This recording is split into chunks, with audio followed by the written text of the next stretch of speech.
ናይ ትግርኛ ስውያ ንግግር ምጡን መዝገበ ቃላት ጸሓፊ መምህር ይመስገን ኃይለ ጌርግስ ኣብ መእተዊ ሰፊሩ ዘሎ ጽሑፍ ዝተሓትመቱሉ ዓመተ ምህረት ኣስመራ 2011 ልዕሊ 12,000 እታው ኣብ መእተዊ እዚ ስዑብ ጽሑፍ ሰፊሩ ይርከብ። ቀዳማይ ክፋል ናይ ትግርኛ ስውያ ንግግር ምጡን መዝገበ ቃላት ዝኾነ ይኹን ቋንቋ ልዙብ ሓሳብ ንመውሃብን መቐበልን ዝኾኑ ሓያሎ ዝተፈላለዩ ኣገባብ ኣሰኻኽዓ ቃላት ኣለዎ። ሓደ ካብኣታቶም ከዓ ናይ ስውያ ንግግር ወይ ከዓ ፊገር ኦፍ ስፒች ዝበሃል። ናይ ስውያ ንግግር እቲ ቀጥታዊ ተራ ኣዘራርባ ዘይኮነ መዓልቲ እነዘውትሮ ኣገላልጻ ወይ ከዓ ፊገር ኦፍ ስፒች ናን ሊትራል ኤክስፕሬሽን እዩ። ከምኡ ዘብሎ ምኽንያት ድማ ናይ ስውያ ንግግር ነቲ ዝረብ ዘሎ ዘረባ ምስቲ ዝረበሉ ዘሎ ሰብ ነገር ፍጥረት ኩነት ወዘተ ብቐጥታ ዘይኮነስ ብተዘዋዋሪ መገዲ እሞ ኣብ ዝሓፀረን ብዝበለፀን ኣገባብ ዘቕርብ ስለ ዝኾነ እዩ። ብኻልእ ቃላት ናይ ስውያ ንግግር ንሓደ ነገር ክገልጾ ከሎ ምስ ካልእ ነገር ኩነት ጠባይ መልክዕ ወዘተ እናነጻጸረ ወይ እናመዛዘነ ወይ እውን እናጠቐሰ ነቲ መልእኽቲ ዘመሓላልፍ ቅዲ ወይ ኣገባብ ኣዘራርባ እዩ። ስለዚ ከዓ ብሓፈሻ ክረአ ከሎ ማለት ቁንቁኛዊ ኣገላልጻ ከይጸንበርካ ብናይ ቃላት ስእልታት ወይ ታምሳሌታት ናይ ቃላት ኣጠቓቕማ ጥበብ ወይ ተምሳሌታዊ ኣገላልጻ ሜታፎሪካል እዩ ክበሃል ይከኣል። ስለምንታይ ኢናኸ ብኸምዚ ዓይነቱ ኣዘራርባ ንጥቀም ተባሂሉ ክሕተት ይከኣል ይኸውን? ኩላትና ከም ንፈልጦ ተራ ወይ ቀጥታ ኣዘራርባ ትኽ ዝበለ ስለ ዝኾነ ትርጉም ዝሓዝል ወይ ኣሕፂሩን ኣድሚዑን መልእኽቲ ዘቕርብ ኣይኮነን። ናይ ስውያ ንግግር ግን ንቃላት ብብልሓትን ብኽእለትን ብምስኳዕ ብሱሉን ሓይሊ ዘለዎን ኣዘራርባ የቕውም እዩ። ብዙሓት ካብ ምስላታትና መዛሙርና ግጥምታትና ማሰታትና ሕንቅሊቶታትና ደርፍታትና ወዘተ ብናይ ስውያ ንግግር ዝተመልኡ እዮም። እንተኾነ ግና እዚኣቶም ንናይ ገዛእ ርእሶም ዕሙቕ ዝበለ ትንተና ስለ ዘድልዮም ነጥሪ ከም ኣብነት ዝቐርቡ እንተዘይኮይኑ ኣብዚ መጽሓፍ እዚ ኣይተወስኡን። ናይ ስውያ ንግግር ብዝኣረጉን ዓዲ ብዝወዓሉን ቃላት ድማ ይሰርሕ እዩ። ማለትሲ ኣብዚ እዋን እዚ እዚ ዘይስራሓሎም ቃላት እንተተሰርሓሎም ድማ በቲ ከይኣረጉን ዓዲ ከይወዓሉን ዝነበሮም ትርጉም ገይሩ ንቃላት ወይ እውን ሙሉእ ሓሳባት ይጥቀመሎም እዩ። ንኣ ግብሪ ሒዞም ከምኡውን ግብሪ ዓፅዮም ንብል ኢና። እዞም ዘይበታት እዚኣቶም ከከምቲ ተሰርዕዎ ክትርጎሙ ከለዉ ከዓ ከም ግቡእ ኣብ መኣዲ ቀሪቦም ምብላዕ ኣብዮም ይትርጎሙ። ሕጂ ግና ግብሪ ሒዞም ክበሃል ከሎ ዝሕረስ መሬት ተዓዲሎም ወይ ተቐቢሎም፣ ግብሪ ዓፅዮም ድማ ዝሕረስ መሬት ክዕደሉ ወይ ከማስሑም ዝጸንሑ፣ ምዕዳል ዝሕረስ መሬት ኣቋሪጾም ተባሂሉ ክትርጎም ይከኣል ይኸውን። ዝኾነ ኮይኑ እዚ ነቶም ደቅሎም ደኣ እምበር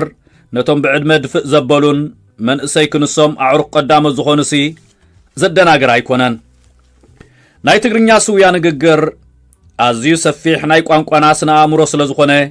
መበገሲ ዝኸውን ከተቐርብ ደኣ እምበር ንብምልኡ ክትንትኖ ቀሊል ኣይኮነን። ይኹን እምበር ነቲ ኣብዚ መጽሓፍ ዝቐሪቡ ዘሎ ስውያ ኣገላልጻ ዝኸውን እኹል መረዳእታ ምሃብ ግቡእ ስለ ዝኾነ ንኣብነት ክኾነና 25 ቅርፂ ወይ ከዓ መልክዕ ወይ ከዓ ፎርም ናይ ተራ ወይ ቀጥታ ዘይኮነ ኣገላልጻ ናን ሊትራል ኤክስፕሬሽንስ ዘለዎም ንግግር ኣስዒብና በብሓደ ክንሪኦም ወይ ክንትንትኖም ኢና።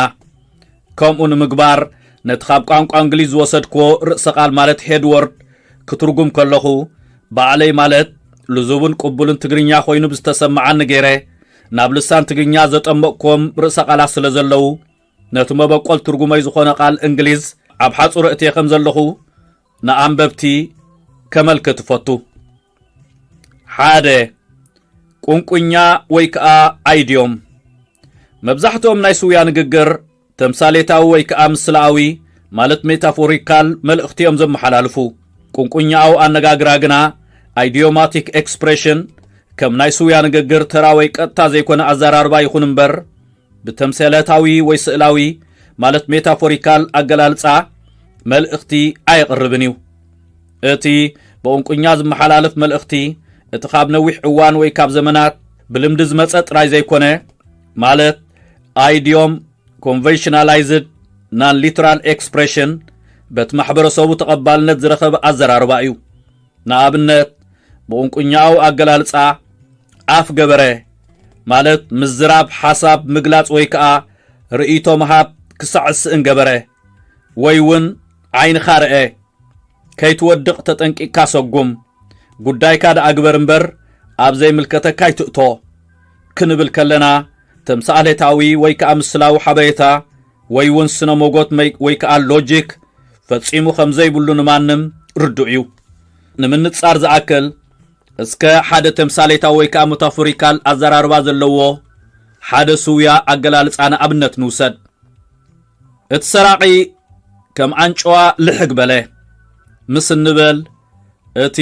ናይ ንጽጽር ቃላት ናይቲ ዝመሓላለፍ ዘሎ መልእኽቲ ኣንጭዋ እዩ ኮይኑ ቀሪቡ ዘሎ። ከምኡውን ናጽነት ብርሃን እዩ ምስ እንብል ናጽነት ብተምሳሌት ብርሃን ፀሓይ ተገሊጹ ይርከብ። ብኻልእ ቃላት ናጽነትን ብርሃን ፀሓይን ሕደ እዩ ዝብል መልእኽቲ እዩ በቲ ተምሳሌታዊ ኣነጋግራ ዝመሓላለፍ ዘሎ። በዚ ምኽንያት እዚ ካብቲ ነቲ ብቋንቋኛዊ ማለት ብልምዲ ኮንቨንሽናላይዝድ ኣገላልጻ ዝተዋህበ ነቲ ብተምሳሌታዊ ማለት ሜታፎሪካል ኣዘራርባ ዝመሓላለፍ ናይ ስውያ ንግግር መልእኽቲ ክትርዳእ ዝቐለለ ኮይኑ ይርከብ። ብሓቂ ከዓ ቋንቋኛ ንወደባት ናይቲ ቋንቋ ዘይኮነ ሰብ ዓቐበት እዩ ዝኾኖ። ንቋንቋኛዊ ኣገላልጻ ምርዳእ ስለምንታይ ቁሩብ ጽንክር ዝበለ ኮይኑ ከም ንረኽቦ ንምፍላጥ እስከ ትሕዝትኡ እንታይ ከም ዝኾነ ንርአ። ቋንቋኛዊ ኣገላልጻ ብሓፈሻ ክርአ ከሎ ነፍሲ ወከፍ ቃል ምስ ካልእ ቃል ዝቋረን ካብቲ ብመሰረቱ ዝነበሮ ትርጉም ዝተፈልየ መልእኽቲ እዩ ዝህብ እምበኣርከስ ብዛዕባ ትሕዝትኡ ንመረድእ ክኾነና ወደቦ ወይ ከዓ ወዲ ኣቦ ዝብል ንውሰድ። ወደቦ ወይ ወዲ ኣቦ ክንብል ከለና ብናይ ነፍሲ ወከፍ እቶም ክልተ ቃላት ዝህብዎ ዝተፈላለየ ትርጉም መሰረት ኣቦ ዝወለዶ ሓው ብኣቦ ሓው ዝኾነ ወይ እውን ፍርቂ ሓው ብኣቦ ዘይኮነስ ነቲ ሰብ ከም ወደረኛ ወይ መከራኸርቲ ምዃኑ እዩ ዘገንዝብ በቲ ቋንቋኛዊ ኣገላልጹ። በቲ ዝርዝር ወይ ብሕታዊ ቃል ካብ ዝቆሙ ድማ ልቢ ዝብል ቃል ንውሰድ። ብመሰረቱ እቲ ቃል ንዝረደም ዘገልግል ኣካል ሰብነት ምዃኑ ርዱእ እዩ። ሽዑ እኳ ብመሰረቱ ከምኡ እንተነበረ ግዜ ምስ ወሰደ ግና ኣብ ካልእ መሰረት ሓሳብ ከም ዝወዓለ በዞም ስዕቡ ውሑዳት ኣብነታት ንመልከት። ልቢ ዕበየ ኣብ መዛዚኑ ዝርኢ ኣስተውዓልን ጥበበኛን ኮነ። ናይ ልቢ ማለት ናይ ውሽጢ ስምዒት ሰብ ኣእምርኡ ዝሓስቦን ዘስተንትኖን። ኣብዚ ክንምልከቶ ዝግባእ ሓደ ነገር ኣሎ። ንሱ ከዓ ካልእ መሰረት ሓሳብ ክንብል ከለና ኣብ መንጎ ነገራትን ከምኡውን ረቂቕ ባህርን ወይ እውን ኩነታትን ከም ዝኾነ ምስትውዓል እዩ። ንኣብነት ከብዲ ዓዲ፣ ማእከል ዓዲ፣ እግሪ ጎቦ ማለት ታሕተዋይ ወገን ናይ ጎቦ፣ ንግዙፍ ነገር ናይ ልቢ ከምኡውን ልቦና ከዓ ንረቂቕ ባህሪ እዩ። እንጥቀመሎም ቃላት እውን ስም መሰል ወይ ቅጽል ጥራይ ክኾኑ የብሎምን።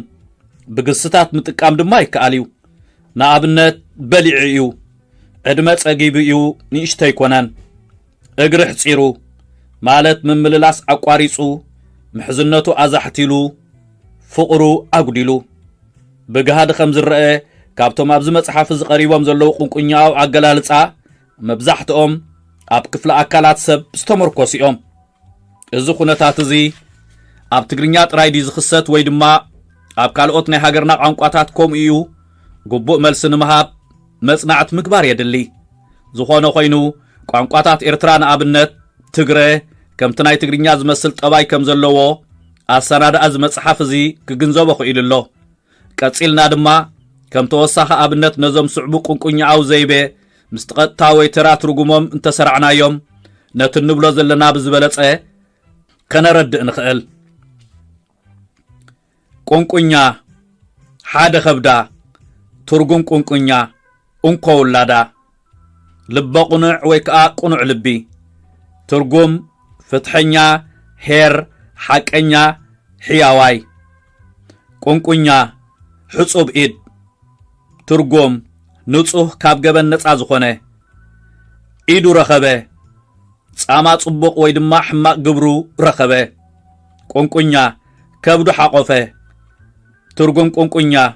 ተሻቐለ ኣዚ ተሸበረ ፈርሐ ጃጀወ ቁንቁኛ ናይ ከብዱ ተዛረበ ትርጉም ቁንቁኛ ኣብ ውሽጡ ዝነበረ ሓጎስ ወይ ጓህ ተዛረበ ወይ ከዓ ደርጉሐ ቁንቁኛ ኣፉ ኣሳሒዎ ትርጉም ቁንቁኛ ሚስጥር ምዕቋር ስኢኑ ቁንቁኛ ዓይኒ ኸደነ ትርጉም ቁንቁኛ ጸልመተ ወይ ከዓ ዓይኒ ሸፈነ ቁንቁኛው ኣገላልጻ ብሰለስተ ቅርጺ ይርከብ ብንእሽቶ ሓረግ ንኣብነት በፍንጫ ብኣፍንጫ ብሓይሊ ብዘይፍቶት ብዓብ ሓረግ ከዓ ሕጻብ እግሩ ዘይኣክል ማለት ክወዳደሮ ክመዓራረዮ ዘይክእል ብምሉእ ሓሳባት ልቡ ኣይትርከብንያ ማለት ጎራሕዩ ምስጥረኛ እዩ ተንኰለኛ እዩ ገለ ካብቶም ቁንቁኛው ዘረባታት ትግርኛ ናይ ሃገር ልማድ ምሳሌታት ደርፍታት ክኾኑ ከለዉ ከም ባሃ ይበሎን ወደቦ ኣያኳ ረኺበ በዓል ሓቦ ደርፊ ገሊኦም ድማ ተራ ዘራርባ ዝመስሉ ኣለዉ ንኣብነት በብሓደ በብተራ ሓሓደ ንነፍሲ ወከፍ ሓደ ኣዝዮም ውሑዳት እዮም እምበር ዘይዕላው ወይ ከዓ ጽያፍ ስላንግ ኣዘራርባ እውን ኣለዉ ንኣብነት መዓኮሩ ዘይኣምን ምባል ኣዝዩ ተጠራጣሪ ኣብ ሰብ እምነት ዘይብሉ ከይስረቕ ከይጥለም ኣዝዩ ዝፈርሕ ደጋፍ መዓኮር ለቕላቒ መታን ክፍተይሉ ናይ ጎይትኡ ናይ ሓለቓኡ ወይ ከዓ ሓደ ርኹብ ሰብ ደጋፊ ተሓላቒ ዝኸውን ገሊኦም ቁንቁኛው ኣገላልጻ ከዓ ብዙሕ ስለ ነዘውትሮም ዝላደዩ ወይ ፍጊዕ ባህልቲ ዘረባታት ይኾኑ እዮም ንኣብነት እንታይ እትወካ ማለት እንታይ ሸገረካ ድቃስ ወሲዱኒ ማለት ተታኺሰ ሕርቕ ኣምጺለይ ማለት ኣሕሪቑኒ ዘረባ ሒዙ ማለት ምስ ሰብ ይዛረብ ኣሎ መንቀሊ ናይ ስውያ ንግግር እንታይ ምዃኑ እናሓንሳእ ንምግላጹ ክንክእል ከለና እናሓንሳእ ግና ኣይንኽእልን ኢና ምኽንያቱ ከዓ ስውያ ኣነጋግራ ምስ ሓደ ባህላዊ ጉዳያት ዝተተሓዘ ስለ ዝኾነ ድሕሪ ብዙሕ ግዜ ድማ ሓደ ባህላዊ ክፍልታት እናተሰርዑን ብኻልኦት እናተለወጡን ብምኻዶም እዩ ከምኡውን ኣብ በብሃገሩ ዝረቡ ዝተፈላለዩ ቋንቋታት ነቲ ናይ ሓደ ሃገር በቲ ናይ ካልእ ሃገር ብምትርጓምን ብምውራስን ናይ ብዙሓት ስውያዊ ዘይቤታት ይጸላለዉ ከም ዘለዉ ዝክሓድ ኣይኮነን በዚ ምኽንያት እዚ ንሕና ኤርትራውያን እውን ካብ ናይ ወፃኢ ሃገር ቋንቋታት ዝመፁ ናይ ስውያ ንግግር ኣለውና ኣውራ እኳ ዝተፈላለዩ ናይ ወፃኢ ሃገር ቋንቋታት ኣብ ኣብያተ ትምህርቲ ምዝርጋሕ ካብ ጅምራሉ እዋን ነንየው ካብ ወፃኢ ተወሪሶም ዝተራዕሙ ናይ ስውያ ንግግር ንኣብነት ነዘም ስዕቡ ንጥቀስ ግደ ምጽዋት ማለት እጃምካ ምግባር ሕኸኸኒ ክሓከካ ሕቆይ ግበረለይ ክገብረልካ ኢድን ጓንትን ሙሉእ ስምምዕ ብናይ ስውያ ንግግር ጌርካ ኣስተርሒኻ ብትኽክል ንሓሳብካ ኣመሓላሊፍካ ምኽኣልን ከምኡውን ነቲ በዚ ዓይነት እዚ ገይሮም ካልኦት ሰባት ዘመሓላልፉልካ መልእኽቲ ምግንዛብን ንሓደ ናይ ቋንቋ ሰብ ቀንዲ ስርሑ እዩ ሓቂ እዩ እቲ ብስውያዊ ዝንገር ሓሳባት ትኽ ብዝበለ መንገዲ ክግለጽ ይከኣል እዩ እንተኾነ ግና ከምቲ ብኣሰራርዓ ናይ ስውያ ንግግር ገይሩ ክግለጽ ከሎ ዝህቦ ሓይሊ ቃልን ላዛን ኣይህልዎን ንመረድእ ኾነና ካብ ናይ ስውያ ንግግር ክነሱ ሓደ ካብቶም ኣብ ላዕሊ ጠቐስናዮም ቁንቁኛታት ነቲ ወደቦ ወይ ከዓ ወዲ ኣቦ ዝብል እንተወሰድና ቀዳማይ ጸላዒ ወደረኛ በዓል ነገር ብዝብሉ ተወራረስቲ ቃላት ክንትክኦ ንኽእል ኢና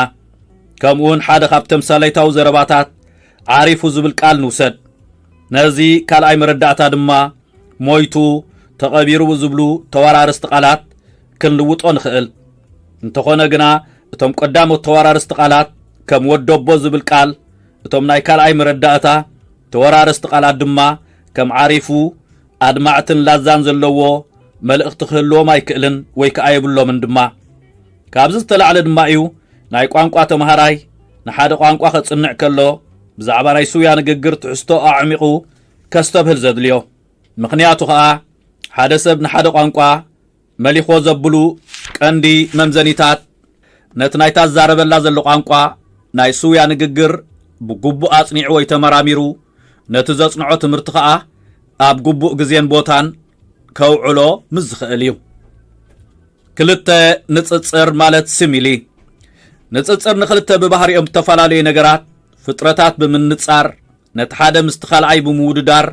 እትገልጸሉ ኣገባብ ኣዘራርባ ወይ ከዓ ዘይቤ እዩ ብዙሕ ግዜ ኣብ ንጽጽር ነዘውትሮም ቃላት ከምኒ ከም ልክዕ ዝመስል ዝኣመሰሉ መስተዋድድ ይርከብዎም ንኣብነት ምትሃት ዝረኣኻ ትመስል ዕውር ከም መንካዕ ከምቲ ናይ ኣናህብ ንፍራ ናብ ዕምባባ ዝኾነ ናይ ኤርትራውያን ኣድህቦ ከዓ ናብ ሃገሮም እዩ ንበይነይ ከም ደበና ዛወንኩ ዊልያም ወርድስወርዝ ህይወት ከም መገሻ እያ እራብ ናይ ዓይኒ ማያት ከዓ ከም እትናፍቕ ከምኡ ከዓ ነፍሰይ ናባኻዎ ኣምላኽ ትናፍቕ ኣላ መዝሙር ዳዊት ምዕራፍ 42 ፍቕዲ 1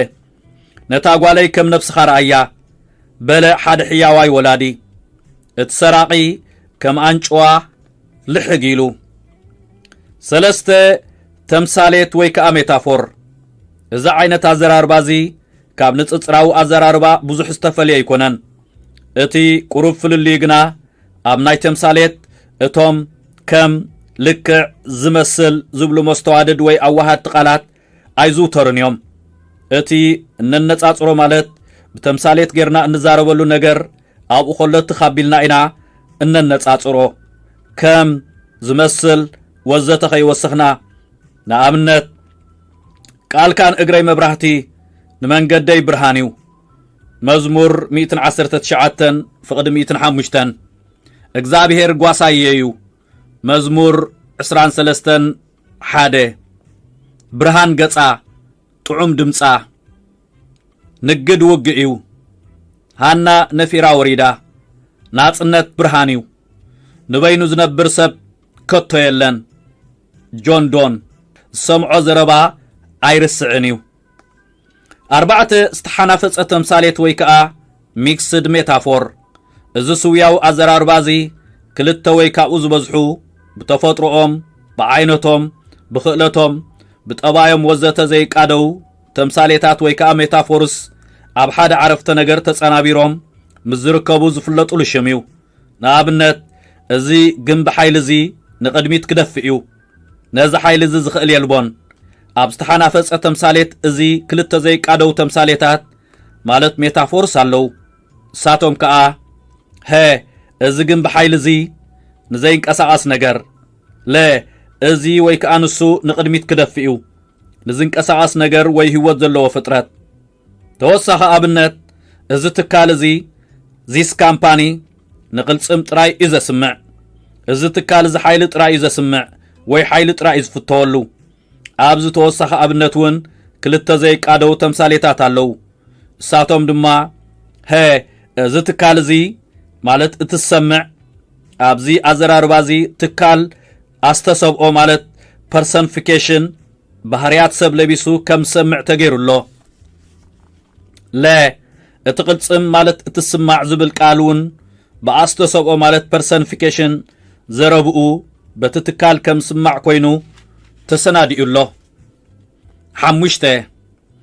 ኣልጎሪ ወይ ከዓ ኣልጎሪ ካብቲ ኣልጎሪያ ዝብል ናይ ግሪክ ቃል ዝተወስደ እዩ ትርጉሙ ድማ ዝተናውሐ ተምሳሌት የስምዕ ዝተናውሐ ተምሳሌት ዘብሎ ከዓ ሓደ ዛንታ ግጥሚ ዕማም ወይ ስእሊ ኮይኑ ልሙድ ወይ እውን ንኣብነት ዝበቅዕ ድጉል ወይ ሕቡእ ሞራላዊ ወይ ፖለቲካዊ ነገር ዘንጸባርቕ ነዊሕ ጽሑፍ ምስ ዝኸውን እዩ ንኣብነት መንገዲ ክርስቲያን ማለት ፒልግሪምስ ፕሮግረስ ዘርእስታ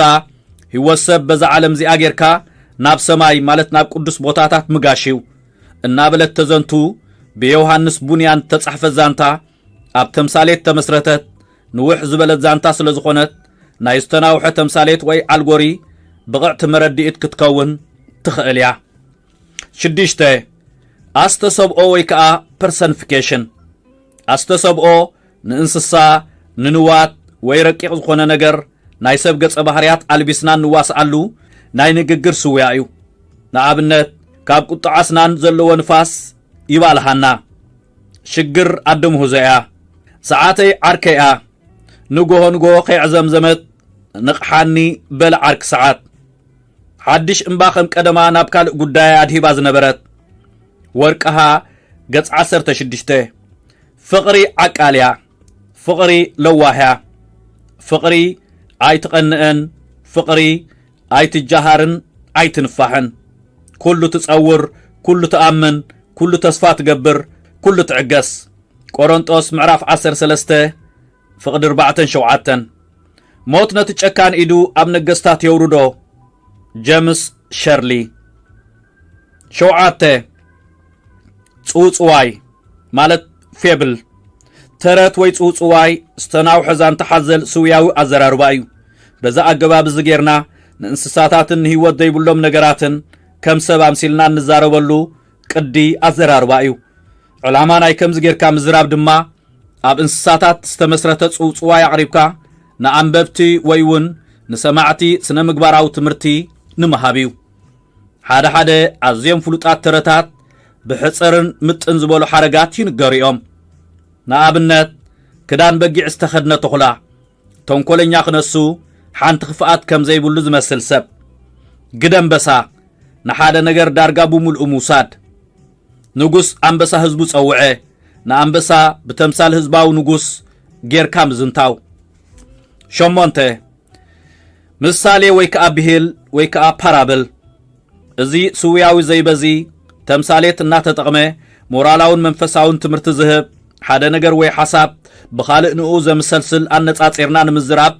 እንጥቀመሉ ዛንታ እዩ ገሊኦም ምሳሌታት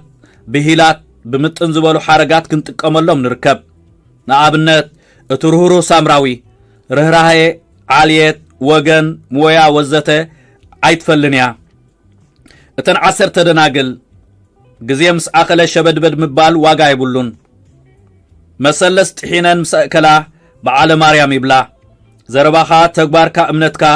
ናይ ሓቅን ብዘይ ግብዝናን ክኸውን ይግባእ ምሳሌ ወይ ከዓ ፓራብል ኣልጎርን ዝተናውሐ ተምሳሌትን ማለት ኣልጎሪ ኣዝዮም ዝተመሳሰሉ እዮም ሓደ ሓደ ጸሓፍቲ ከም ዝብልዎ ግና ካብቲ ብኣልጎሪ ዝወሃብ ዛንታ እቲ ብምሳሌ ዝቐርብ ዛንታ ናብ ሓቅነት ዝቐረበ እዩ 9 ድሕረ ወኸሳ ወይ ከዓ ኣፖስትሮፍ ድሕረ ወኸሳ ምስ ዘየሎ ምዝራብ እዩ ማለት ሰብ ንዘይኮኑ ረቃቕቲ ነገራት ከም ሰብ ሓሲብና ከምኡውን ህላወ ንዘይብሎም ከም ህልዋት ገሚትና ንወስደሉ ሓደ ካብቶም ናይ ስውያ ንግግር እዩ ንኣብነት ካብ ንማረኽሲ ሞት መሪፅና ኣለና እሞ ወ ኣምላኽ ስምዓና ወ ሞት ኣበይ ኣሎ ብልሕኺ ኣታ ሲኦልከ ኣበይ ኣላ ዓወትካ ሃና ከምኡውን ሚርያም ኣብ ሰዓት እዚ ብህይወት ክትነብራ ነይሩክን በለ ሓደ ፈቃር ሓወን ነተን ዝሞት ኣሕዋቱ መለሳስም ማለት ሜቶኖሚ መለሳስም ስውያዊ ዘይበ ዝበሃል ነቲ ክንዛረበሉ እንደደሊ ነገር በቲ ቀንዲ መፀዊዒኡ ገዲፍና በቲ ሰፈሩ መቐመጢ ወይ ምሕደሪኡ ምስያም እዩ በዚ መንገዲ እዚ ብዙሓት ስውያዊ ዘይበታት ንቕውም ኢና ንኣብነት እቲ መስበኺ ዓብ ሓይሊ ኣለዎ ምስ እንብል እቲ መስበኺ ነቲ ሰባኺ ከም ዝምልከት ኣጸቢቕና እንፈልጦ ነገር እኳ እንተኾነ ኣብ ክንዲ እቲ ሰባኺ ዓብ ሓይሊ ኣለዎ ንብል እቲ መስበኺ ካበልና ነቲ ሰባኺ ዝብል ቃል መለሳስም ጌርና መስበኺ ኢልና የለና ማለት እዩ በቲ እቲ ሰባኺ ደው ኢሉሉ መልእኽቲ ዘሕልፈሉ ንዋት ከምኡውን ብርለ ንኹሉ ብልሒ እቲ ጸሓፋይ ደምሲስዎ እንተበልና ንሜስ በቲ ቀንዲ ሽሙ ዘይኮነስ በቲ መትሓዚኡ ወይ መስተይኡ ወይ ከዓ ብብርለ ኢና እንረቕሖ ዘለና ነዚ ዝምልከት ካልኦት ኣብነታት እውን ኣለውና ንኣብነት እቲ ዓራት ደልዲሉ ከም መለሳስም እቲ መንግስቲ ጋዜጣ ቡርቱዕ እዩ ከም መለሳስም ጋዜጠኛ ጻሕሊ ሓሪሩ ከም መለሳስም ጸብሒ ሓሪሩ ጀበና ፈሊሓ ከም መለሳስም ቡን ፈሊሓ ቤተ ክርስቲያን ወፂኦም ኣብ ክንድቶም ኣብ ውሽጢ ቤተ ክርስቲያን ዝነበሩ ሰብ 11 ውኽክል ውኽክል ንምሉኡን ንኽፋሉን ዘገልግል ቃል እዩ ውኽክል ክንብል ከለና እቲ ንጠቕሶ ቃል ማለት ነገር ሓንሳብ በቲ ንኽፋሉ ወይ ንውልቁ ዘስምዕ ቃል እናሓንሳእ ከዓ በቲ ንምብንኡ ወይ ከዓ በቲ ናይ ጠቕላላ ሽሙ ዝጥቀሰሉ ቃል እናገበርና ንጥቀመሉ እሞ እዚ ቃል እዚ በዘልማድ ነቲ ሙሉእ ወይ ጠቕላላ ኾነ نتخفال وين ولق خنه وخكل كجبر تخلص لزلوا نتزتوت أنا له حساب بلوزب زم حلالف حد خابتهم ناي سويا نججريو نابنت ناي علة نجيرانا لو مهبنا كنبل كلنا بتغلال نخل عينة نجيرا ويمجب مالتين بر نحد نتسأل نجيرا ترايسي كونن انتخونا جنا حنت نجيرا وسخلنا مس النبل نحد عينة نجيرا ويمجب مالت سلزخونه نجيرا خنبل كلنا بتحد شنخ نتنسأل ويكفالو بتحد شنخ عزرار بخا كل عينة نجيرا ويكابت تغلال لا متصوعيو نتعصر لنا كم اون نحد ملو عامتن نحد خفل عامتن بزا أبلع للتتغسى الجباب سويا زراربا نتكمل له مينا نابنت إذا عامت إذا مالت ملو بزح فرقتنا نبل أبكن إذا عود زي سلازينة ملو مالت عامت بتخفل عامت ويكا قوعي ويدما جماعت إلنا أنت تزاربنا له قبوليو كالا أبنت دما إذا فترة زي نبين أيو أتحساس بو نبل أبكن إذا سبزي توساخ مرد دما تجزاخ ندد كله شوعات تنفاس نيروم نبل أبكن دي شبعات تسب مبال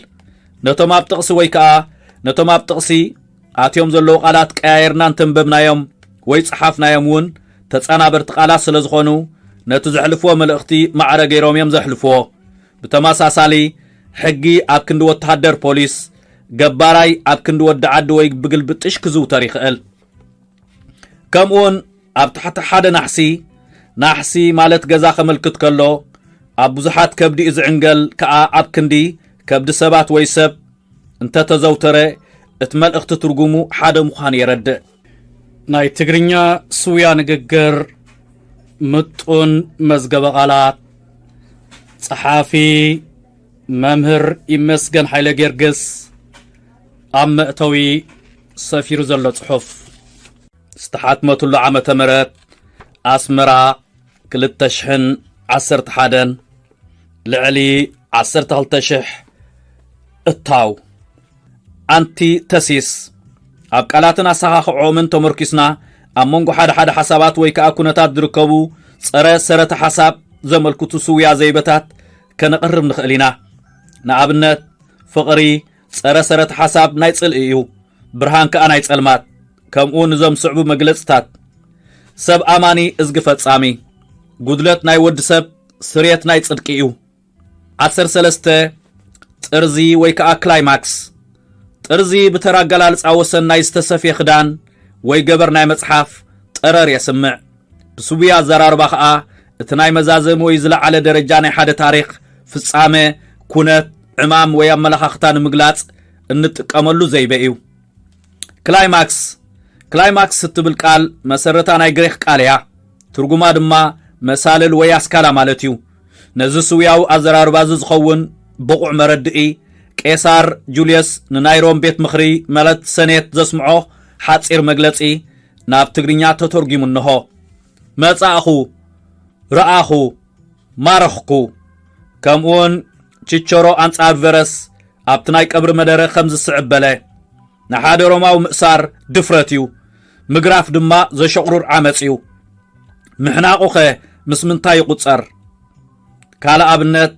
نايت تواس أطرزي اتي نايت أسر مملاقي إنيرو 14 صارت أرزي ويكا أنتي كلايماكس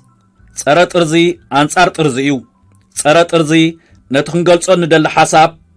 أتحت تنبلنا كساعنة تززارب زلو نجر وي قداي أبتستحات درجة زبتصح نقلصلو حدا خابتم سوياو أزرار بايو نقابلنت ديابلوس عبو شفتنت حالقات صلئي عبو حاسوتيو هكوي سب قدم دقاقي مخاب سراحي بكر صنيحو مخري أحلقو سلا زي سمعخا كاب سراحي وطسئ دحار قدن كوينوو تلقحي صناح مخفل عداو يسئن بدحرز لمينو لمامينو كبدو يعنقل 15 أغانو نويكا هايبربول نمن قلق تخون اشتحاق حيزو فولي وصيت كسعب بمالت نزربا وينو صحف نادامقه ملእኽቲ ዘመሓላልፍ ስውያው ኣዘራርባ ወይ ኣጋኑነ ይበሃል ንኣብነት ደቂ ኣስመራ ከዓ ሓሰኽሰኽን ዝብላ ፊልም ሰኣን ልሳን ተስፋይ ጽፍሩ ክሰድድ ከሎ ኢዱ ተሓሪዱስ በርሚል ሙሉእ ደም ኣፍሲሱ እቲ ብኽያት نتا قفاح كفل أنكتكتا امبا فراش بموسى آرون اتواطاخ عنك رخص عزقدد كوات تكال حادره ورقها قص 13 كم حستا متن نزميست ارزس لزي كافلا بقنقطع الى حرارت ورقها قص 43 كابزنا بلعل تطعيسن زلوا اتا حسخسخين زبلا انقطقطا عنقروخ ساع زقدد برميل ملوء دم بقنقطع الى حرارت زبلا زي بيتات نمغنانين اتين زلوا 16 غرمبيت ويكا ايروني غرمبيت مالت قلبطوش حጫጨ أسحاقار ويون شركاني بهاليو غرمبيت نايت نزاربلو وي نصحفو حساب لك بانصارو مغدي ملእخت نمحللاف تباهيلو زوسا ازراربايو نابنت حادثه بز عينت ازراربا زغيرو ابزني خمحرت مزبل وي زصحف اي ጭካነ ማለትዩ ስለምንታይሲ ናይ ምሕረት አንጻር ወይ ግርምቢት ጭከና ስለዝኾነ 17 መካርነት ማለት አፎሪዝም መካርነት ካብቲ አፎሪዝሞስ ዝብል ናይ ግሪክ ቃል ዝመጸዩ ትርጉሙ ኸኣ ሓቅነት ዝገልጽ ሓጺር ምስላዊ ብሂል ማለትዩ እወ መካርነት ሓጺራ ገላልጻ ኮይኑ ትርጉሙ ዝመልኦ መሬት ዘይወድቕ ዘረባ እዩ አፎሪስነት ኢልና እውን ተለመድናዮ ዘኽፋ አይመስለናን በዚ ብሂል ዝዝረብ ወይ ዝጽሓፍ ሓሳብ ንምዝካሩ ምን ትኽጥዕም ድማ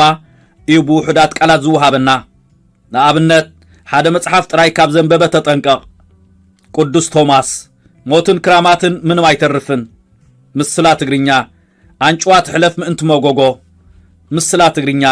ሓራም ዝን ክባኣሱ እትዝውጻዕ እቲ ኣብ ትሕትኦም ዘሎ ሳዕሪ እዩ ምስላ ባረንቱ ኣይትለቃሕ ኣይተለቀሕ ሼክስፒር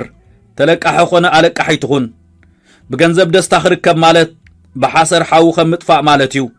مسلا چاينا حنيان موتسي فقريا مسلا تغرينيا تمرت خاي حلوكا قال نقال العليمو تحرسكا نتهاب تموت حلو قال نقالو والمالو تحرس مسلا عرب 18 استلزبو ويكا إفيميزم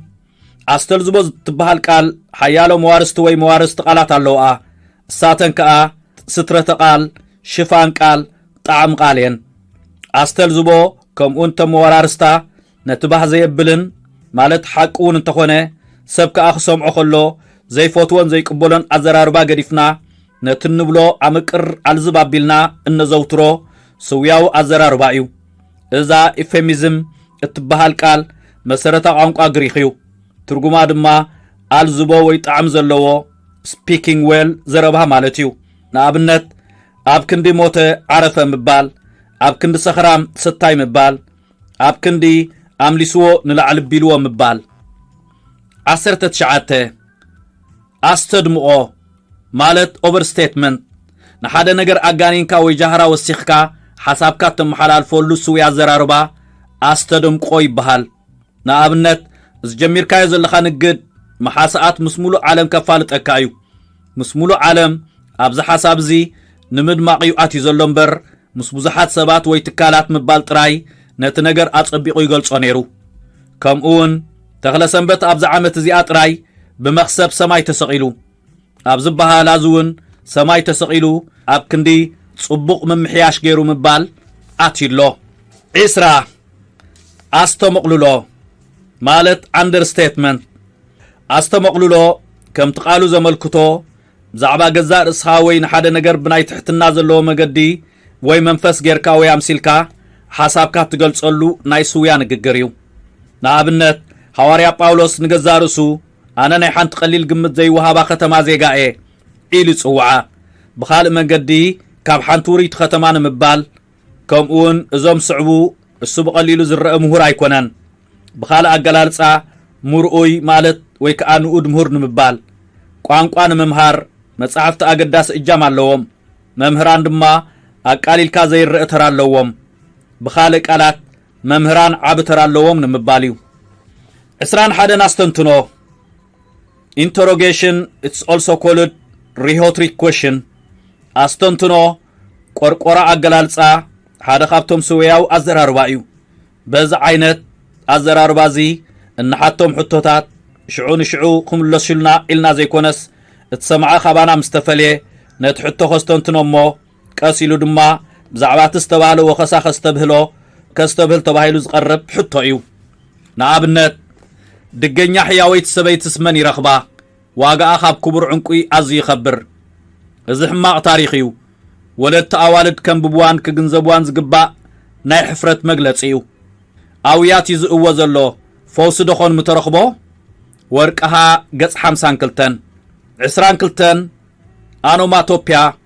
انوماتوبيا مالت سمت الراح اتنحاده نجر وي انسسا بدمص عقبه رخيبكا مسياميو اذا اجباب زون سوياوي ازراربايو نابنت كواخ توك قعقعتا كمون حان فيت زربا قلعو فيت زبل مصاوتي فام مساريا موزيكا انوماتوبيا وي كا سمت الراح قالات تግርኛ يوم 23 ሊቶቶተስ ጥውያ ገላልጻ አስተመቅሉሎ እዩ እቲ እወታ ገዲፍካ በተአሉታ ትገለጽ ናብነት ቀሊል አይኮነን አብ ክንዲ ከቢድ ይምባል እቲ ጉዳይ ምስተፈጸመ አይጉህኔ አብ ክንዲ xጎሴ ከምኡን ሻኸስቴ ካዶ ምስበልካዮ አብ ክንዲ ሕራይ ታይዳ ኸይብለን ምባል ወይ አብ ክንዲ ሕማቅ እንዲ ሃገርካ ምባል እንታይ ጽቡቕ ደፈዲኻኒ ኢኻ ኢልካ ሙካስ 24 ጥበብ መደረ ማለት ሪሆትሪክ ጥበብ መደረ ስነ ጥበብ አዘራርባና ጸሐፋኒው ዕላማ ጥበብ መደረ ንዘረባ ይኹን ጽሑፍ ዋላውን ዘጠራጥር ይኹን ነትዛረበሉ ዘሎ ጉዳይ ወይ አርእስቲ ልዙቡን ማራኽን ንምግባር ስለዝኾነ ኣብቲ ዝግበር መደረ ዘድልዮ ዓይነት አዘራርባን አጸሐፋን ይጥቀሚው ካባታቶም ገለ ቁሩብ ንምጥቃስ ግጥሚ ስድ ንባብ ናይ ተዋስኦ ምርኢት ወይ ድራማ ስውያው ዘራርባ ጥበብ መደረ ሓደ ዓብ ጥበብ ወይ ውሕልል ክእለት ዘድልዮ ቋንቋው መሳርያ እዩ ንኣብነት ኣብ ግዜ ዝኾነ ይኹን መደረ ማለት ንግዳዊ ፖለቲካዊ ወይ ሃይማኖታዊ እትመደራይ ብዘየጋግእ ድምፅን ኣተናፍሳን መሳጥ ቃላትን ዓረፍተ ነገርን መልእኽቲ ከመሓላልፍ ክእለት ኣለዎ ቃና ደሃዩ ከይተረፈ ካብ መጀመርታ ክሳዕ መወዳእታ ሚዛን ዝሓለዎ እዩ 25 ናይ መወዳእታ ዘይቀጣው ጥያቄ ማለት indirect request ዘይቀጣው ጥያቄ ከምቲ ሽሙ ዝሕብሮ ቃል ንቃል ዝውሰድ ወይ ዝትርጎም አገላልጽ አይኮነን ጠያቂ ንሰማዒ በመልክዕ ዘይቀጣው ጥያቄ ድልየቱ መሰቅረበ እትሰማዕ ድማ ነትዳይ ጠያቂ ምእማት ቆብ አቢሉ ኣብ ግብርም ዘውዕሎ ዝግለጽ ተግባሪው ስለዚ ከዓ ሓታትን ተሓታትን ብስና አእምሮ ክቃደዩ ወይ ክራዳዱ የድሊ አውራኳ ሰማዒ ክንየውትናይ ቃል ንቃል አመት ክርዳ ኣለዎ ንመረድኢ ነቲ ጨው ከተሕልፎም ከአልካዶ ተባሂሉ መዝሕተት ወብርገጽ ምባል ዘድሊ ይኮነን እንታይ ደኣስ ትሚልካ ሕልፍ ምባል እኹልዩ ብዘይቀጣው ጥያቄ ብዙሕ ዓይነት ወኽሳኽ ክቐርብ ይኽእል እዩ ንኣብነት ነዞም ስዑብ ነቕርብ ዓቕሚ ወይካ አቢሊቲ ብመኪና ናብ ምዕረፍ ነፈርቲ መብጻሕካ ንዶ ክትሕግዘና ምኽኣልካዶ ዋንነት ወይካ ፖሴሽን ናይ ሚእቲ ናቕፋ ሸርፍለካዶ ፍቃድ ምሕታት ርሳስካ ንሓደ ደቂቕ ክወስዳዶ ፍቃደኛ ምዃን ካብ ሽግር መናገፍካናዶ ዘተኣማምን ኩነት ምግላጽ ዝገዓዝ 20 ሰናዱቕ ኣሎኒ ረድኤት ምሕታት ነቲ ማዕጾ ከነጋጣጥሞ መሓገዝካናዶ ምኽንያት ብሓቂ እኳ ክትሕግዝ ዝግባኣካ እስኻው ናይ ትስሕቶን ኢኻ ሰብኣዊ መንነት ወይ መለለይ ጠባይ ኣባኻዶ እምንቶ ክንገብር ወይ ንስኻ እኳ ኩሉ ግዜ ምስ ሓገዝካ ኢኻ ዝኸበርኩም ተኸታተልቲ ሞዛይክ ባህሊ ካብ ዝቐፂሩ ዝርከብ እቲ ኣብ ምእተው ተገለጸ 12,000 እታው ኣብ 400 ገጻት ሰፊሩ ዘሎ እዩ በህ ጀሚሩ ከዓ ስጋብ ናይ መወዳእታ ፊደል ፈ ይቕጽል ነዛ መጽሓፍ ንምርካብ ኣብ www.ሰማያት.com ተወኪስኩም ክትረኽቧ ትኽእሉ ኢኹም ናይ ትግርኛ ስውያ ንግግር ምጡን መዝገበ ቃላት በመምህር ኃይሌ ገርግስ መስገን استحاتመ ንቋንቋ حጋዝ መጽሐፍ ብስራት ነፍቀርት ንባብ مصحفتي إرتراويان أوت هاجر أبي كنركب نخليلكم تشجروا السبات وحدات سايكونكمن نزف التحن من داي بزتخالمت أن أوشت هاجرنا وتأن زحتم مصحفتي ناب أنببتن مقرب نزحال فشم وانتعمتات كي تحللوا كابز سرح تكالات بقدام نتسرع سميات محتمن مكفال مصحفتي إرتراويان يوم أمربب حبريتا سميات.com ناب أمريكا كندا هاجرات إيروبان زلاخو لعلي 450 عينت مصحفتي بأشحات قدحات يركبهم سميات مشطا مصحفتي مبوقلاوያን مصحفتي بناي ترجم مصحفت توحيطم كيترفو زي تأدن تعري يكايد مرأي ناي زخا تاريخ هيوت حربኛ بونا ولد أب ولد مريم تكو يحدغو كيدانه كفلو عبد القادر كبيره شيخ إبراهيم سلطان دكتور فتصوم قبر سلاسي طبقات أجاي إياسو أزماش بره قبر خيدان بلاتا كحساي مالو جنرال أمان عندهم برهانا بسلمات وزتز عمسلو لعل سلاسان حموشتن مبوقلاوያን مصحف تحتيمو أب مكففال يركبالهم سمايات مشطا مصحفتي زرجحه مصحفتن مدنفع نقحات إيرتراوያን كبن مبالن نإيرتراوያን صحفتن درستن متبعن أمل علم مزركبو أمشاتن مكففالن مصحفتي إيرتراوያን زنطفو والكسباتن تكالاتن ترداديو الناصرحه نعبيت سنصحف هاجرنا مريح ترام مصوات يركب ناي قدمن حدش مصحفتن مركاب مرچخم اب حبرات منግስታት أمريكا نزمدبرو سمايات مشطا مصحفتي يخون مرچخم زدالهم مبوقلاو صحفات بملكع مصحفنا بأنببتن مقرب سمايات محتمن مكفالن مصحفتي مصحفتكم بزدلكم عينت ورقتن جبرن برتعوا حتيمو كركبكم يخل ما اسس طرح صحفكم كإلا قنقا حلفو حجز أرتعتن ندف جبرن زسرح لكم كإلاتات أب مرخبون حجز كنجبر نخل بزحنا بسرحنا كتعقبهم